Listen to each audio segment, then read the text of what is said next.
l'archéologue américain Kerry Muhlestein étudie une mystérieuse ruine de pyramide précédant d'une cinquantaine d'années celle de Khéops. La pyramide de Seyla. Parfois, je me réveille et je réalise que c'est la troisième nuit que je rêve de la pyramide de Seyla, parce que j'essaie de comprendre cet endroit. Kerry pense que cette ruine anodine au milieu du désert pourrait être la première pyramide à face lisse jamais construite. Lorsque les pharaons égyptiens ont commencé à bâtir des tombes monumentales, plus de 100 ans avant les pyramides de Gizeh, elles étaient plus petites et comportaient des degrés. La première de ces pyramides à degrés a été construite par le roi Djéser à Saqqara. Personne ne sait avec certitude où et quand la pyramide à face lisse a été expérimentée pour la première fois. Aujourd'hui, les recherches menées par Kerry à Seyla pourraient fournir de nouveaux indices et même réécrire l'histoire. Pendant longtemps, nous n'étions même pas sûrs qu'il s'agissait d'une pyramide, mais maintenant, nous commençons à penser que ça aurait pu être la première pyramide à face lisse. Kerry est archéologue depuis 15 ans. Il en a passé 13 à essayer de déterminer la place de la pyramide de Seyla dans l'évolution de la forme emblématique de la pyramide. J'étais hésitant parce que c'est quelque chose qui éloigne beaucoup de la famille. Et pour moi, la famille, c'est important.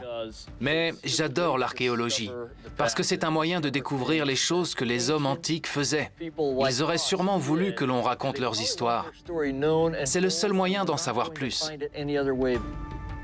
La pyramide de Seyla a été construite par le roi Snéfrou une génération avant que son fils Khéops ne bâtisse la grande pyramide. Aujourd'hui, elle ressemble à une pyramide à degrés, mais Kerry a trouvé dans les archives des fouilles antérieures des éléments clés qui suggèrent qu'elle n'a peut-être pas toujours eu cette forme.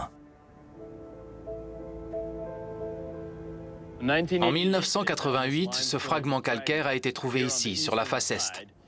Et un dessin de pyramide y est taillé. Le dessin semble montrer une pyramide à face lisse. C'est une découverte extrêmement rare.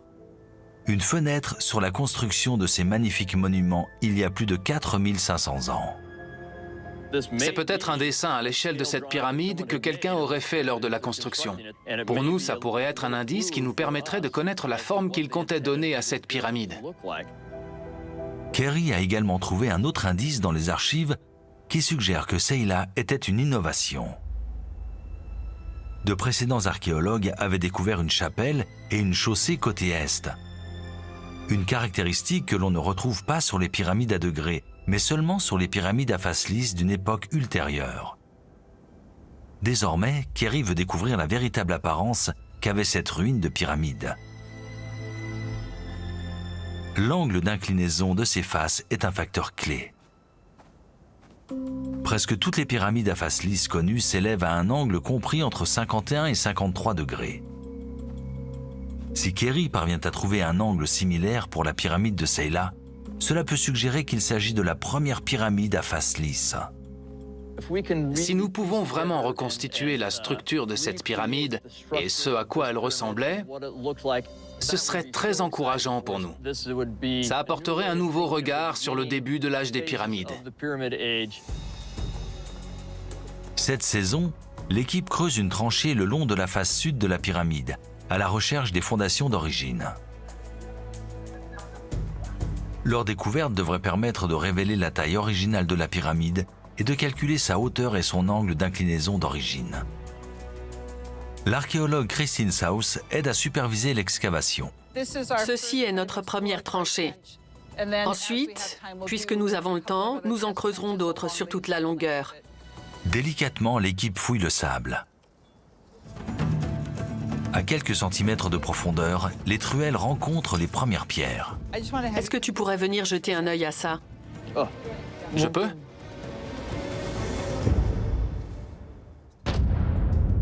Le site antique de Wadi El Jarf se trouve dans le désert sur la côte égyptienne de la mer Rouge, à plus de 160 km de Gizeh.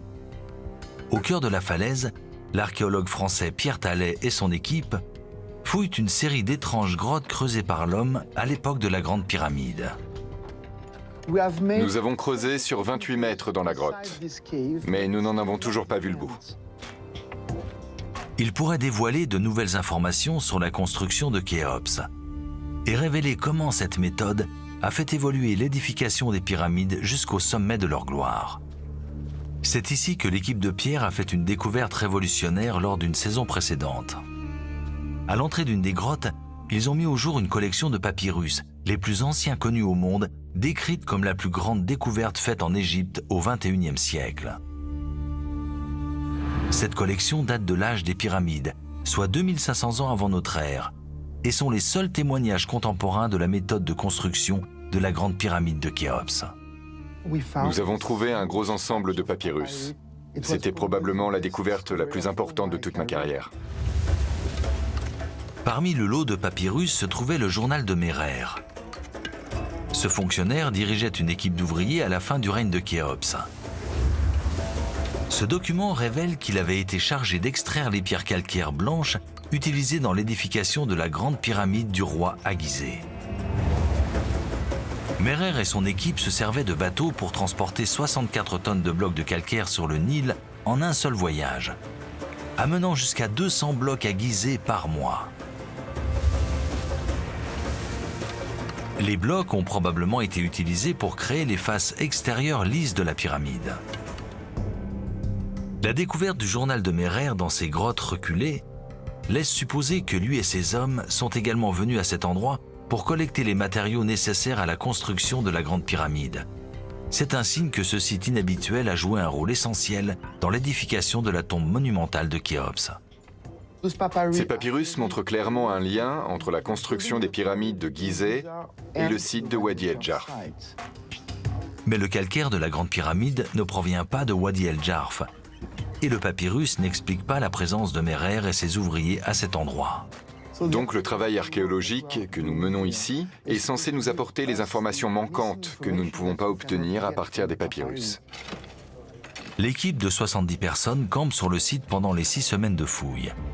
C'est un endroit reculé, loin des tombes et des temples les plus célèbres d'Égypte. C'est agréable d'avoir un site comme celui-là, qui n'est pas du tout connu. On peut y découvrir des choses intéressantes qui n'ont jamais été vues auparavant. Au fil des millénaires, la boue s'est déversée dans les grottes et les a entièrement remplies. Leur excavation est une tâche particulièrement chronophage. Mais aujourd'hui, après 3 semaines de travail rigoureux, 90 mètres cubes de boue solidifiée ont été extraits. L'équipe a enfin libéré une nouvelle grotte. Nous nous attendons à trouver des choses, mais on ne sait pas ce que nous allons découvrir.